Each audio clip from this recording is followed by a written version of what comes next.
Hi, everyone, and thank you for joining us. This is CFEA and BTGM coming together today to address our community regarding the ongoing, ever unfolding situation with Mad Cow Theater. And we thought it was very important for the two groups to come together and for you to hear from us directly. We know that there have been a lot of voices involved in this, and it's a beautiful thing as our community is coming together and standing together.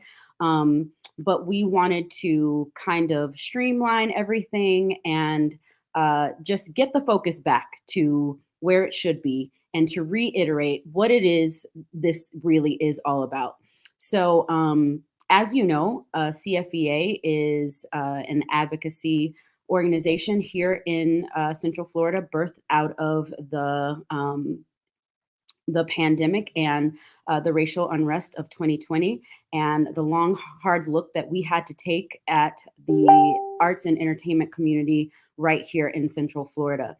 And as a result of that, we made it our mission to seek out a more equitable, just, and equitable, racially just, diverse, and inclusive industry here in town. And so that is what we've been striving for through a diverse number of programming and all kinds of community outreach and initiatives that we have been undertaking. And BTGM, as you guys know, what has it been?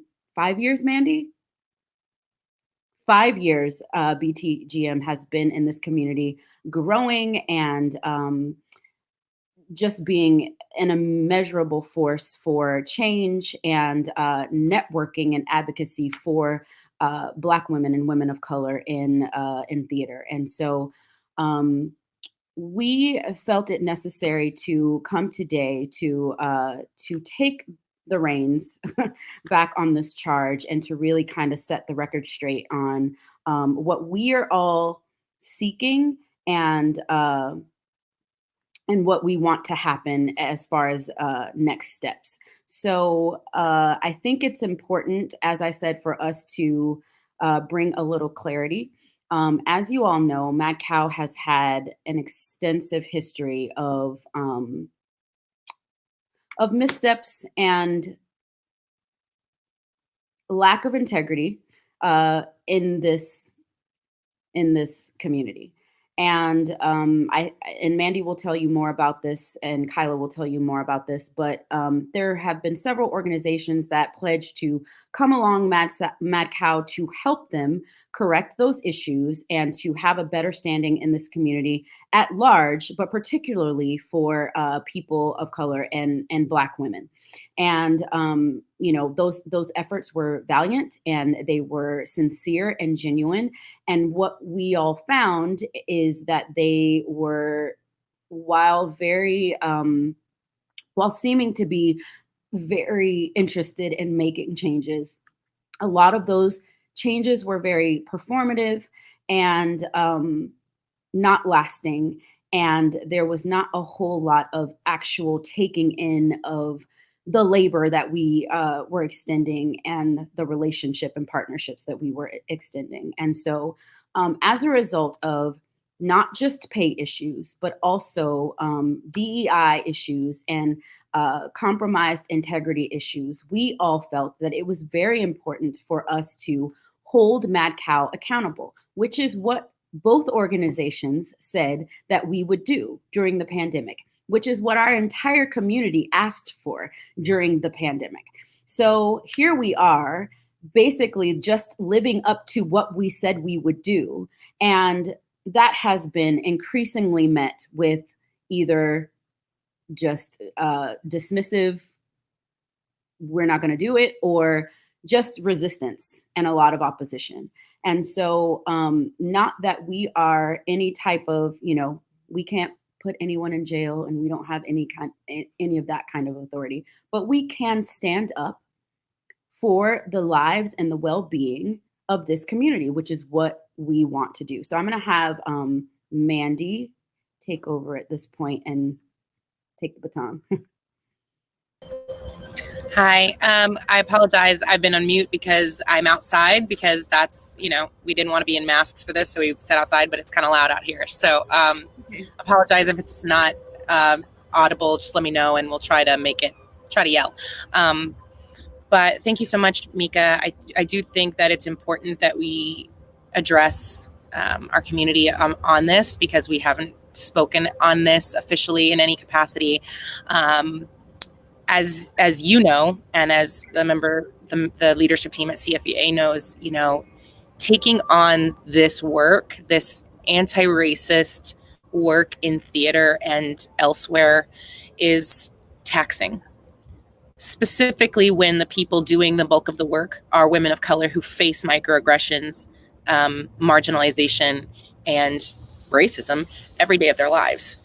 So after a solid year of work, a year plus of work for BTGM's volunteer team, we decided in June, after our Juneteenth celebration, to take a hiatus as an organization to be at rest and to truly be at rest, because I think that resting is one of the acts of defiance of white supremacy that we need, right? Rest is important, particularly for the women of color doing the heaviest lifting, because let's be clear here, women of color are doing the heaviest lifting in these conversations in every room they're in.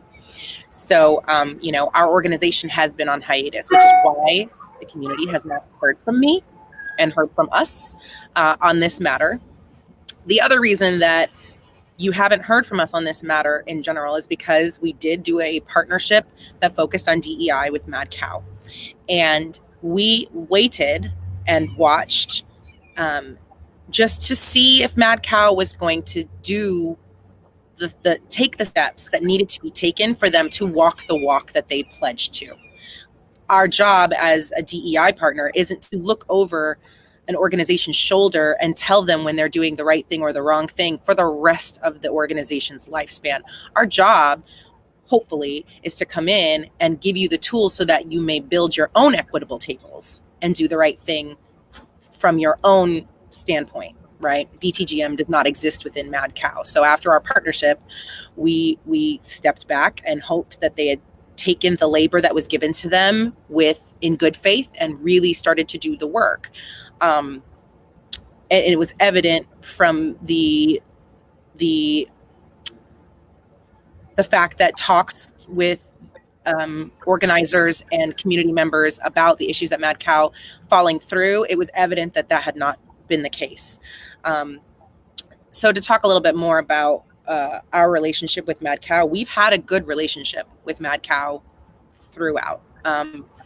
They came to us the summer after George Floyd was murdered and said, we want to do Theater Sparks. We want to do this play reading of Idris Goodwin plays, and we want to bring BTGM in. We want to do this the right way. And we took it as an opportunity to evaluate their practices as a theater, evaluate their pipeline, evaluate the ways in which their work was contributing to an unjust theater community in Central Florida.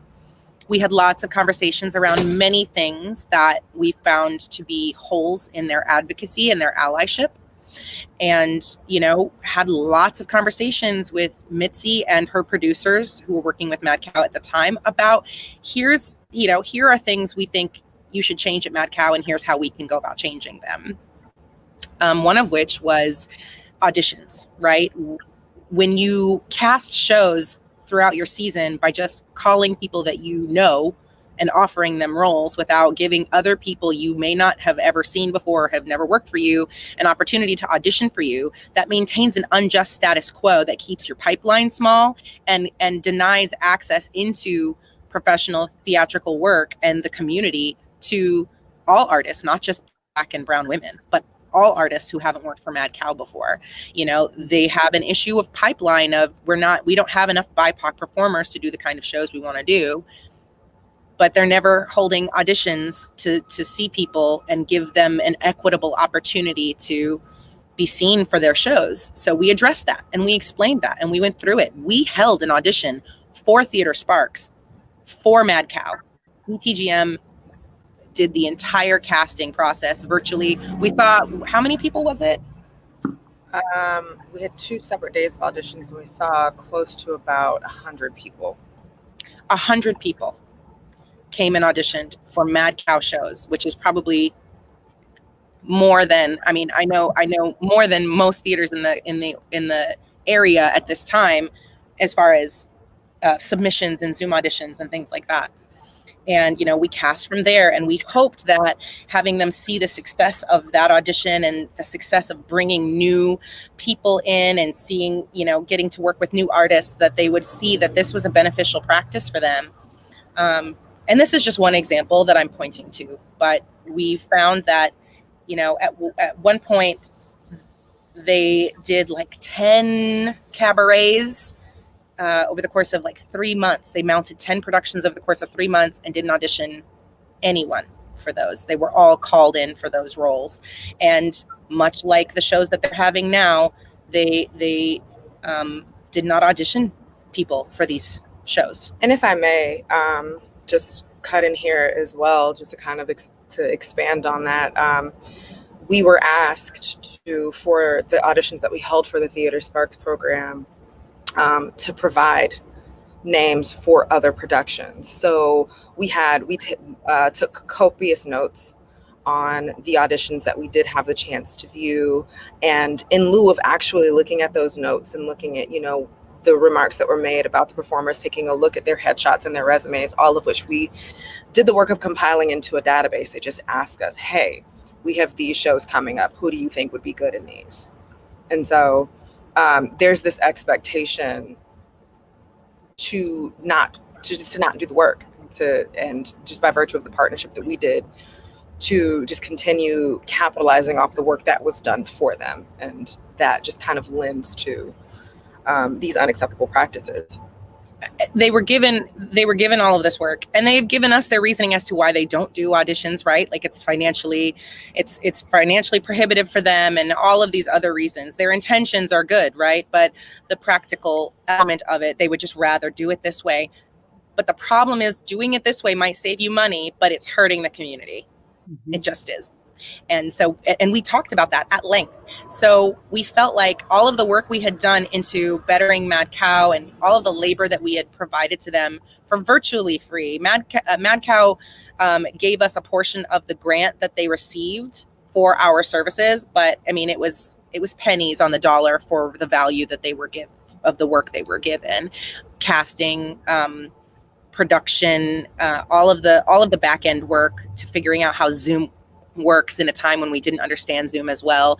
We put in way more hours than the stipend we were given as an organization merited. And then I took that stipend and I distributed it directly among the people who worked on the project. So BTGM as an organization made nothing.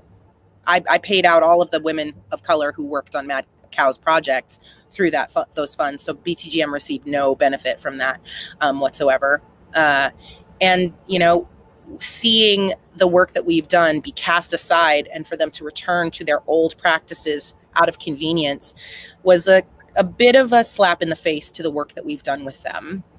And I think the overarching thing that you're saying, and also our experiences and community-wide the experiences with Mad Cow, is that there's always excuses. No matter what someone brings to the table to uplift and make it better, and with whatever good intent is brought to them, there's always, we hear you, but mm-hmm. We hear you, but right, and it's said in that way. It's not acceptable to say we hear you but anymore. It's just not. If other theaters can do it, so can you. If we can do it, so can you. And I will say this last thing to clear the air as far as BTGM's position, and we will talk about a more in-depth presentation of the situation as it stands, a more investigative approach, which I'm sure you'll announce at the end of this live. But BTGM was not a part of the initial action plan that CFEA put forward. BTGM was not a part of the do not work order. BTGM was not a part of the original boycott.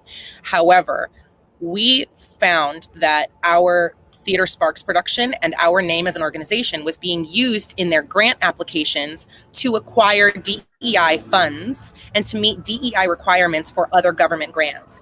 Because we didn't feel like the work that we did was being honored and utilized and that they had learned from the experience, we held exception to being added to their grants and went to grant panels to say so. When we put someone else's name in our grant applications, we ask first. They never asked, they just did. And so because of that, we felt the need to go to those grant panels and say, look, independent of everything else that's happening, we don't like our name being on this grant for this reason. And that is the only reason we went to those grant meetings. We were not on the original action plan or boycott committee, nothing.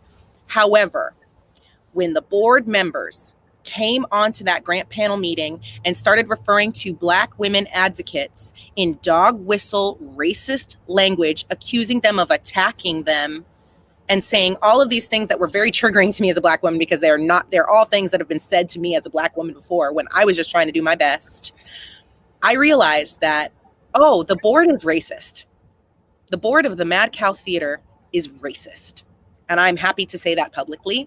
I really feel like the women that were on that board who showed up at that meeting are detrimental to our community as Black and brown people. And as such, I do think that BTGM can no longer be a neutral side and have a neutral position on this, and there has to be change. We advocate for all of the change that CFEA is asking for. Thank you, Mandy. Thank you so very much. And again, as you said, BTGM was on hiatus, and we respected that, the time that you all needed, because if it were not for that hiatus, we would have been on those front lines together, because people need to understand that they cannot pit us against each other. And that was one of the things that, tried to happen when I spoke with Mitzi directly. It was like, well, Mandy knows. And I finally had to stop her and say, Mandy and I are on the same page. You're not telling me anything that I don't know about Mandy, So you cannot weaponize us against one another. We will never, ever allow you to do that. And so as you know, CFEA did weeks and weeks of due diligence, coming up with what we felt was a fair way for them to make change and for the community to accept the change that they were making, to put them on better standing and more trustworthy ground. So we came up with, based on the concerns that were being brought to us, and trust me when I say the concerns were numerous. And one of Mad Cow's issues with CFEA is they feel that we are not a mediator between them and the community. We are 100% a mediator, because if we allowed the community to just go forth in the way that they wanted to, the existence of Mad Cow was not on the community agenda. And we do not desire for any arts institution to be extinct or to not exist. We just want the behavior within that institution and the structural inequities changed. So we came up with initiatives based on those concerns that we felt were a fair way for them to address this. And Felicia is going to talk a little bit more about that. They were definitely very resistant to those changes that we brought forth, but we do have to acknowledge where there has been progress and what that actually means for this community and what it looks like. So Felicia. Thank you, Mika. And I just want to say thank you, Kyla and Mandy, for sharing your experiences and ultimately that trauma that you went through. This is some of the reason why we are continuing to move forward, because we want to prevent that type of tokenism from happening. And so I want to talk a little bit about what many people have called out as tokenism, which is the hiring of Dr. Julius John. In the initiatives that and the demands that we've outlined, we specifically asked for there to be an artistic director of color. We also asked for Mitzi Maxwell to no longer perform as executive director. So Dr. Julius John was hired without consulting us, but he was hired, and he is an artistic director of color. He has had an extensive career and training. So we can acknowledge that they did their due diligence on that part to bring someone in that the community requested. We would have loved for there to be collaboration, because just because someone has, that experience doesn't mean that they're perfect for the triaging that needs to happen from the hurt and trauma that's in our community. However, we will acknowledge Mad Cow Theater. You did bring in someone to make your leadership more inclusive and more diverse. So I will say that. I will also say that both Black Theater Girl Magic and CFEA are willing to come to the table and have open dialogue and conversation. And we know that it might not just be one. So consistent conversations about how we can achieve the initiatives that we've outlined, as well as really bring change to our community. However, what we won't allow and stand for is continued gaslighting. We will also not support siloed conversations, trying to silence, especially women of color, telling them to just chill or calm down, telling our community to just get over it. We will not stand for that. And we think that's inappropriate. And we ultimately believe that we want to move forward as a community, but we want to move differently as a community. So I will say that. So Dr. Julius John, hopefully you're watching this, but to reiterate, we will come to the table with you, but we ask that you also be willing to come to the table with us in an open and integral and a transparent way, because that's what our community needs at this time. Thank you, Felicia. And I think we'd be remiss to not say that, while we applaud the effort of bringing on someone, a person of color, the issue with the community at large is an issue of trust. And whoever that person is needed to come in and lay a new foundation of trust. And our concern with Dr. Julius is that the foundation being laid from the inception of him being hired has been one that has raised concern within our community. Because instead of coming in and acknowledging that there are issues and how can we address those in moving forward, it's been an attitude of let's just move forward and forget about what's happened. And, we know that narrative. Forget about slavery, just move on from it. Like, it's not now, so it doesn't matter anymore. Let's just move forward. And so we want to make sure that we are not perpetuating that kind of narrative, even from people of color, and that we are laying a foundation of trust, because we're having to break up a lot of what has happened. And it is important to also note that we understand that some of these instances that are happening with Mad Cow, some of them are ongoing over a series of over a decade, more than a decade. But some of these issues are very current. And we are speaking from a place of the present and what is happening and has happened in the last 3 to 6 months to a year, while also understanding that there have been grievances for longer than that. So you may hear voices that have been resounding voices over the course of 15 years. And to some people that may trigger, oh, well, this is just personal and this is not now. That's in the past and it's not. Well, no, we are here representing what is happening now.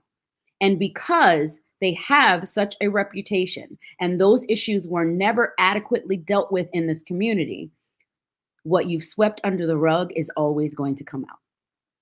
That is what you're experiencing, and that is what you're seeing happen with the collaboration or cacophony of voices that you're hearing in this time.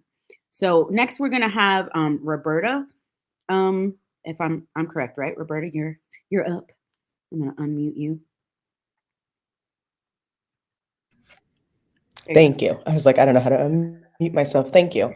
And thank you for everything that's been said previously.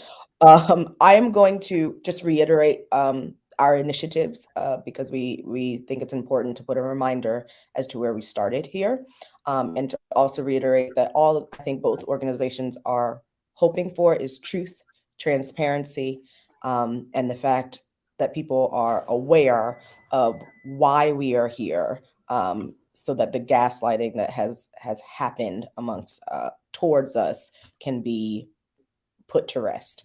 So really quick, I'm going to go through the initial community initiatives and remind everyone what those were. Initiative number 1 is to have a full investigation of current proceedings. That's external, some third-party external investigation needs to be conducted into the fiscal operations of Mad Cow Theater. All donors need to be made aware of how their funding is being used and or mishandled. The community needs to be given an account for the disconnect between the funding received and repeated issues surrounding artist payment. And the investigation should also review the organization's decision-making hierarchy to identify areas of impropriety. Initiative 2, elect new members to the board of directors and restructure the staff. Following an external investigation, these new board members are to expand how board members are actively and working for Mad Cow. At this time, we still are not aware of who is actually on the board of Mad Cow other than a few, 2 or 3 members. And the request in the initiative was to make sure that that board expanded and reflected the community and reflected how that theater should move forward in transparency. With the election of that new board comes Initiative 3, which was to replace the executive director and provide an artistic director. We realized that Dr. John is brought on as the artistic director. However, Initiatives 1 and 2 were skipped in the process, meaning a new board did not have the wherewithal to implement new staffing as well as approach how to move forward with the executive director and the artistic director. So we skipped 2 initiatives to just kind of byproduct into the third. And that is where we are in transparency. We have messed up. So our initiatives are located. I want to interject right there, something you just said, because if you have the same people making the decisions, you're going to get the same results. Going to get the same result. And so everyone knows our initiatives are still on our website, Central Florida Entertainment Advocacy. You can pull them up if you go to Community Actions and read them where they are. We have been very clear about what we were asking for and what we would accept. We also gave 30, 60, and 90-day timelines that have currently not been followed. Again, as Felicia and Mika and the wonderful directors of BTGM have said, we are more than willing to come to the table as many times as is needed for us to come to the table. That's all we've been asking for. Thank you. Thank you, Roberta. And next up, we're going to have Kyla talk about some of Roberta just basically told what the next steps are, and they are for all of those initiatives to be met and for us to all come to the table. As you all know, there is a do not work advisory currently in effect, and we're going to have Kyla talk more about that. You're mute. Hold on. There you go. I just want to say thank you so much, first of all, to everybody who has spoken. For all of the people on this StreamYard and who are not on the StreamYard, who have provided their labor towards this advocacy work, because it is not easy. It is exhausting. It's time consuming. It's exhausting. It is consuming. It is a lot. So I want to thank everybody within both of these organizations, both on and off this call, for the work that they've done and put into making this community more just, more safe, equitable, and more accessible for everyone. Because one of the hallmarks of Black Theater Girl Magic's work is that we understand that when you lift up the most marginalized of people amongst us, you lift up everyone. And we know the many ways, the intersections of the marginalization that Black women deal with just as we move through the world, and not just the world, the industry. And so we have an inherent understanding and a deep understanding of the fact that the work that we're doing is not just for Black women. It's for all of us, because And that's not even to speak of the intersections of being queer or trans or otherwise additionally marginalized. So in my statement, I want to make it clear that first and foremost, and to expand on Mandy Jo's explanation of the partnership that we did with Mad Cow, that and to also speak to what Felicia said earlier with the hiring of Dr. Julius John, is that diverse workplaces are not necessarily inclusive. We often hear the words, I'll wait until that beeping stops. No, gosh. Can you all hear me okay? Yeah, no, we can hear you. Okay. We often hear the words diversity and inclusion grouped together, and it's kind of just become a part of the lexicon in this new world of advocacy work. But we don't give enough thought to the fact that diversity and inclusion are two very, very different things, and that you can have a diverse workplace without having an inclusive workspace, right? Because diversity speaks to the sheer numbers of people represented, and inclusion speaks to whether or not their presence there is valued, whether or not their presence is allowed to contribute in a way that honors who they are as people. And that is something that we feel has been missed in even our partnership. And so we also want to make it clear that the Do Not Work list is not an act against artists and their ability to work. But for too long, we are working hard to advocate for artists, because we are all artists ourselves. And so we are not removed from what this means. And we all got bills to pay. But for too long, our love for our craft has been used as a means by which to exploit us for the labor that we provide to these organizations. And if we're being honest, it's labor that keeps their doors open. It's labor that keeps people coming back. Like, we can talk all day about how, everybody is integral to making a show happen. But without the artists on stage doing the work that we do, the important and difficult and sometimes traumatic work that we do, your audiences don't come back.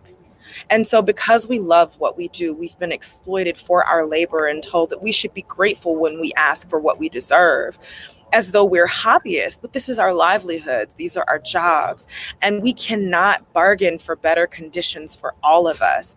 We can't make those next steps to have our work and our contributions and our labor honored if we continue to accept scraps or continue to be forced to pay in gratitude for being given a job, as though it is not a job. This is our work.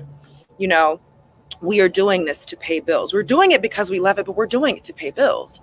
And so we want to make it clear that the work that we're doing and that the Do Not Work list is not to spite artists. It is to give us the leverage that we deserve and to say, hey, the work that we are doing benefits you. The work that we are doing keeps your audiences coming back. The work that we are doing keeps your doors open. And without that work, you do not have an organization. You do not have a theater. And we need you to honor that. We need you to honor that, not just with a commitment. We need you to honor that with paying us on time. We need you to honor that with not, exposing us to traumatic and unsafe and unjust work environments. We need you to honor that by honoring our time and the time that we put into this work. And so I want to be clear that we stand in support of artists doing what they need to do in order to make sure that their needs are met in organizations. But if we continue to cross the quote picket line, to use a work advocacy term, if we continue to cross that picket, then the status, we are implicitly telling them that this unjust and this unsafe status quo is acceptable. And it's not. And we cannot continue to send this message, not to Mad Cow or to anyone else for that matter. Mm-hmm. And so that is what this Do Not Work is all about. Thank you. That was so perfectly stated. And, it is very, very important for us to let artists in this community know that no part of this is against you. It is not against you. It is so that we can uplift you and make sure that this community is across the board being treated and so that your work is valued. Correct. We've seen time and time again, not only is one of the parts of the value proposition for our partnership with Mad Cow, that not only is it the right thing to do, but it's profitable. Correct. There's copious evidence, data-driven evidence that shows that advancing your DEI initiatives improves your bottom line. But not only that, people work for who they like. And if people work in a place where they feel valued, you will get better work for them. You will get a better work product. You'll get more commitments from them. If they feel like they are valued, if they feel like they are safe, if they feel like, so this is all in support of our artistic endeavors, but not just that, our labor, because our art is our labor. And it is important to understand that both of those things exist both together and separately, because you can honor someone's art without honoring their labor, but that's exploitation. And we are not here to continue to be exploited, Jesus Christ words. We're not here to continue to be or allow exploitation in this community, especially not after we've seen and heard the copious stories of trauma that come out of not just local theaters, but Broadway stages. So, and I want to say to that too, that we want you all to do it for the right reasons. We don't want you to do it because it is profitable for you, but understand that it is profitable for you when you do the right thing. So thank you so much. Look at it as an investment and getting a return on your investment. And we've talked about this several times, and I'm sorry, I'm gonna after this, I promise I'm done because I have to go anyways. But your budgets are a moral document. They are a statement of what is where you spend your money is a statement of what is important to you. So when you say you don't have the budget for this, what you're saying is that it is not worth your investment. It is not worth it to you to invest in these things. And that message is abundantly clear to the people who are watching, the people of color who are watching this, and know what those words mean. Awesome. Thank you so much, Kyla. We're going to wrap up. I want to thank Mandy had to jet. So we want to thank Mandy from BTGM, Kyla from BTGM, Roberta from CFEA, and Felicia from CFEA for taking this time. We all have busy schedules, and I want y'all to understand, we don't have time. When people say things like, oh, you guys are going after a theater, or we don't have time for that.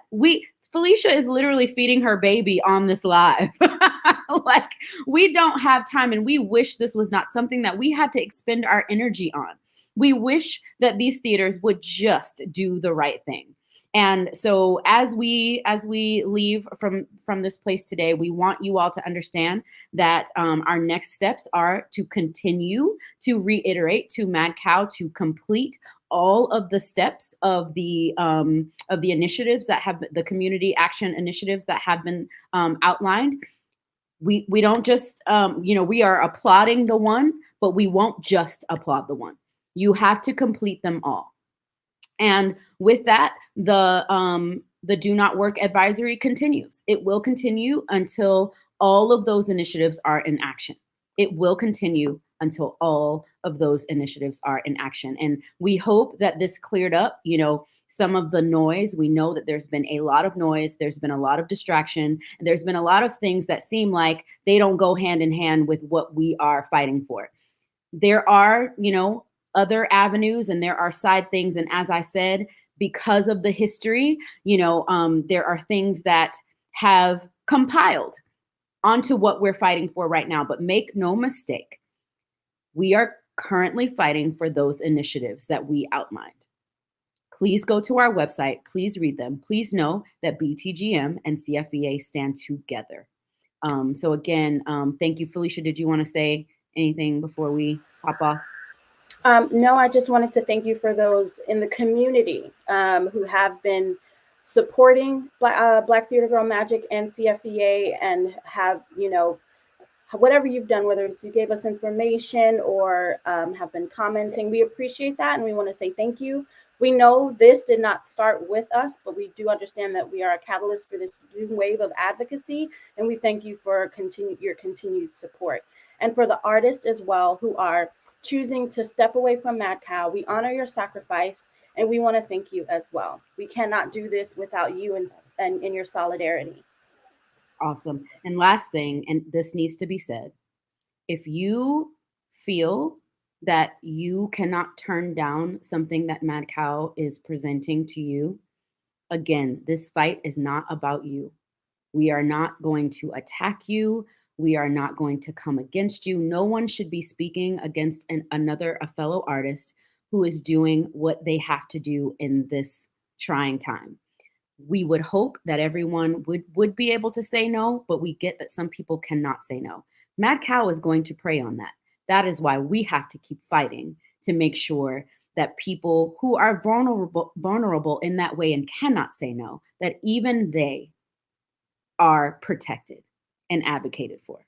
So thank you guys. Have a great day. We all got to go. Peace out.